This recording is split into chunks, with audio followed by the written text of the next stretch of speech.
Now, we are looking to adopt some GMOs. I mean, how would that work out? If they that have had experiences with the genetically modified organisms are looking to ban them. I mean, Ireland, Northern Ireland, for instance, the Minister for Environment, Mark Durkan, says he's unconvinced of the advantages of the technology. So, essentially, it means they must have a reason for wanting to ban them. Because in the same vein, Europe still consumes genetically modified products. But in some also countries, bringing them down. They're not cultivating them. There's a difference. Okay, they're importing them. They're importing them. Okay. They're not cultivating them. So there's a difference. Now, if you notice what he said earlier on, there are always reasons why people don't want something. It is digging to find out what those reasons are that would give answers, adequate answers to some of these questions you are asking. There could be a trade war, like he said. People who are practicing agricultural farming in Ireland, for instance, are already having a glut in the products that they have in their country. And GMOs, if they cultivate, will continue to compete with what these agriculturists are already planting in their country. So, trade war. It will be safe for us to say, we're not going to cultivate. Oh yes, we can import because it is people's choice to be able to buy and eat. But cultivating means it's going to alter the trade market for agricultural products in our country. But considering the fact that Nigeria is believed to have a very rich ecosystem, biodiversity, very rich, do we need to go the GMO way? Well, you see, GMOs are not just being brought because they want to be brought. Modern biotechnology, I say, is a science. It's very powerful to alter anything to be able to achieve. Most of the GMOs you are seeing today, they are the ones that through conventional method of breeding has not been able to solve some of those problems. Like for instance, we have a confined feed trial of cowpea, which is beans. There have been a pest known as Maruca over the years that can lead up to 70% yield loss in beans cultivation. Wow. So that now it has been genetically engineered in a way that the insect is now resistant to that particular insect that has been affecting it. Since 1999, this has been on trial on the field, and during this trial that is ongoing, they are doing the safety tests are being carried out. So Nigeria will ensure that before any material is released into the environment, the risk assessment will be carried out. The government will not allow anything that is injurious into the Nigerian market. So the when will agencies these beans be available? The test is still on. We are looking at maybe the year 2018. There is no official genetically modified organism in Nigeria. As I told you, the ones we have, we call them GMO suspects, and we are presently surveying them, and profiling them, and analyzing them to ensure that these are the ones we really require. And we have said anyone dealing in genetically modified organisms that is not officially released into Nigeria, such people are likely going to be prosecuted. Since you mentioned beans, remember a few years ago we had the incident of the killer beans? What was that about? Yeah, I think it was those that were sprayed with chemicals with preservative, that chemical that were used. They're supposed to have some period before they can be consumed, but they consumed them with the chemicals, and that's what actually happened. So with GMOs, there won't be need to spray the chemicals. You see, with the GMOs, you now spray less. Instead of spraying 10 times, 20 times, you may spray more than 2 times. So if you look at it, what we are looking at, in as much as some people don't want GMOs, some people may want GMOs.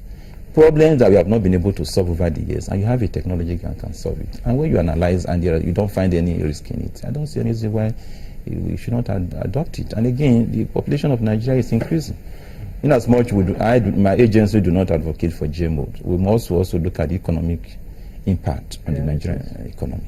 Besides that, scientific technology today is moving in the direction where genetic engineering is going to help to prolong life, get solution to some of the diseases that we have not found any cure for, like cancer, and so on and so forth. It is simply because people have fear for the ultimate solutions that may be found from this genetic engineering. And that is the reason why there has not been so much noise about it.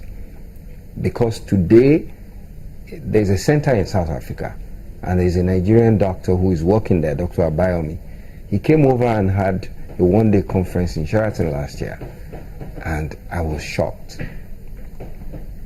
Our institutions here in this country have not even started the study of genetic engineering. Doctors who are getting through medical training in this country today, in another 5 years, will not be able to discuss medicine outside of Nigeria, because genetic engineering is taking over the study of medicine. Nanotechnology is what they call it. Yeah.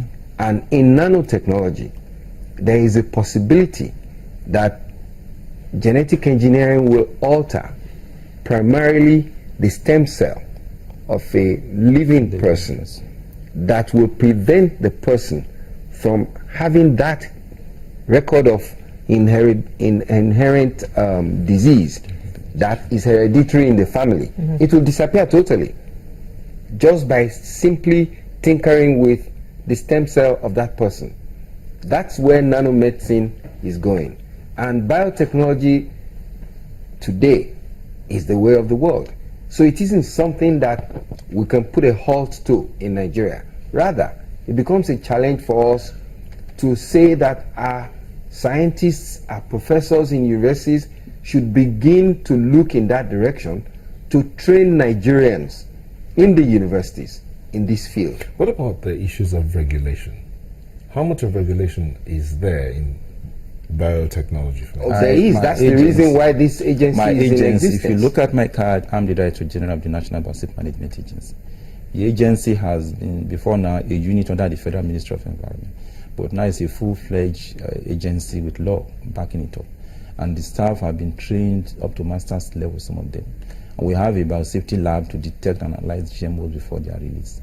And again, apart from that, we have some regulations already in place. And we have trained enough manpower that be able to ensure the effective regulation. And the process has commenced. And part of our enforcement measures, we have to work with the law enforcement agents like the Nigerian Police, the Civil, the Security and Civil Defense Corps. We have visited them, and the Nigerian Custom. We are also working closely with them to see that effective regulation is carried out in Nigeria. One thing again I want to say is that with this agency in place, Nigerians who are scientists can now develop the GMOs that Nigeria prefers, not necessarily importing. The Nigerian scientists have the ability to do that. And we advise them they should focus on what Nigeria needs and not just bring in every GMO from over the country. That's not what we are looking at. What is your relationship with IITA? IITA is a research institute. Mm-hmm. The relationship we have with IITA is that we will be regulating them as well, because they have actually indicated the interest to accredit their institution with the agency, because no research institute will be allowed to do genetic engineering without accreditation by the agency, to tell you how effective our regulatory systems are going to be. Even before in the lab we regulate, in the environment of the institution we will regulate, bringing out in the confined field trials we regulate, bringing them onto the market we regulate. So the measures are in place to ensure that Nigeria is not just going to be used as a dumping ground. Do we have international agreements to ensure that even those regulations are adhered to strictly? What we have an international treaty known as the Cartagena Protocol on Biosafety. This treaty predates even our agency's act. This is to ensure adequate protection in the use of genetic engineering to make sure that this conservation and sustainable use of biological diversity are not compromised, and also human health is also protected, and it's a transboundary agreement. So the Nigerian government is internationally involved in the issues of biosafety regulation. Yeah, Doctor, what is the effect on this? We've talked about the effect on the environment. What about the effect on animals? Well, to a large extent, studies that have been carried out once this genetic engineering takes place would point to the direction of how safe such findings are in the animal in the animal environment. For instance, livestock feeds that have been genetically modified have been done in such a way that they're supposed to give a positive impact on the animal feed that are feeding on them.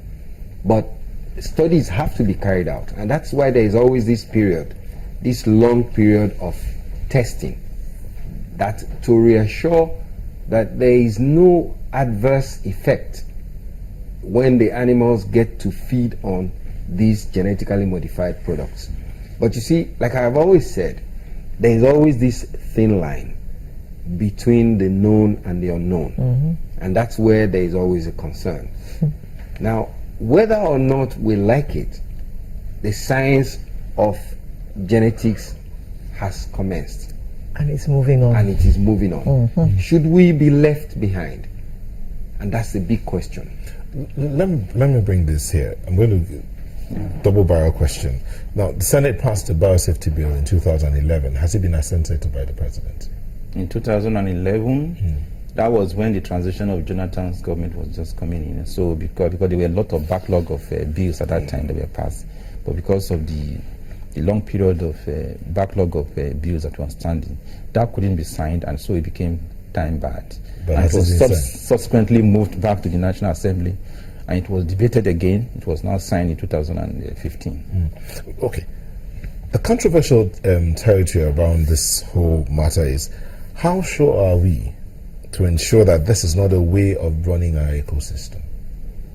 Ruining our ecosystem. Ruining our ecosystem. Let me tell you one thing. Biodiversity itself.